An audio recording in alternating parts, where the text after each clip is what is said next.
बोली शेरों वाली मैया की, बोली सच्चे दरबार की। आए दरबार में कहीं कैसे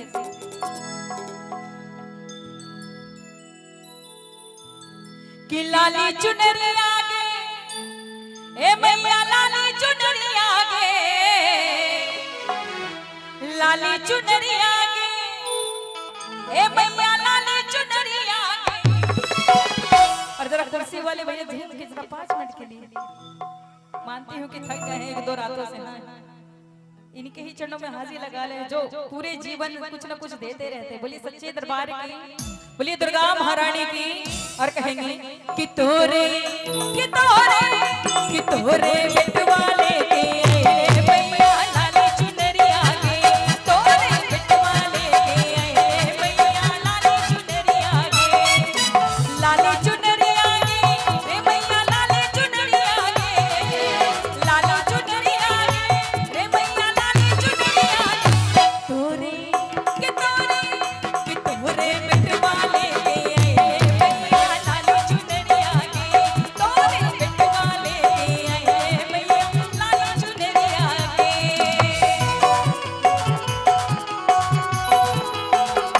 जय हो।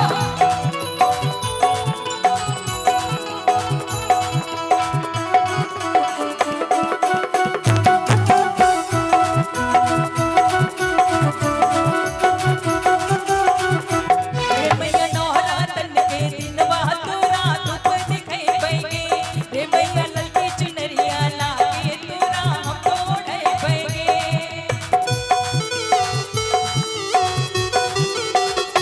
रे मैया नौरातन के दिन तोरा धूप दिखाई पैगे, रे मैया ललकी चुनरिया लागे तोरा हम ओढ़े पैगे। चुनरी चढ़ाई पैगे, रे मैया धूप दिखाई पैगे, चुनरी चढ़ाई पैगे, रे मैया धूप दिखाई पैगे। आप भी तो महारानी के बच्चे ही हैं ना, बोलिए सच्चे दरबार की। कोई अगर जरूरी बात है भैया जरा सामने हो जाइए, फिर कल वही दोस्त मिलेंगे। बोलिए सच्चे दरबार की। वो बीच में जो बैठे हैं, हाँ बोलिए दुर्गा महारानी की, बोलिए शेरों वाली मैया की।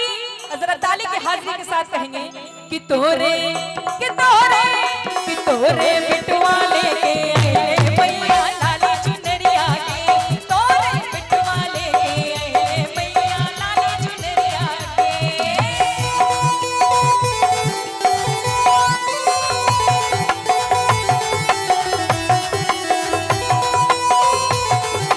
जय हो। ताली।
बोलिए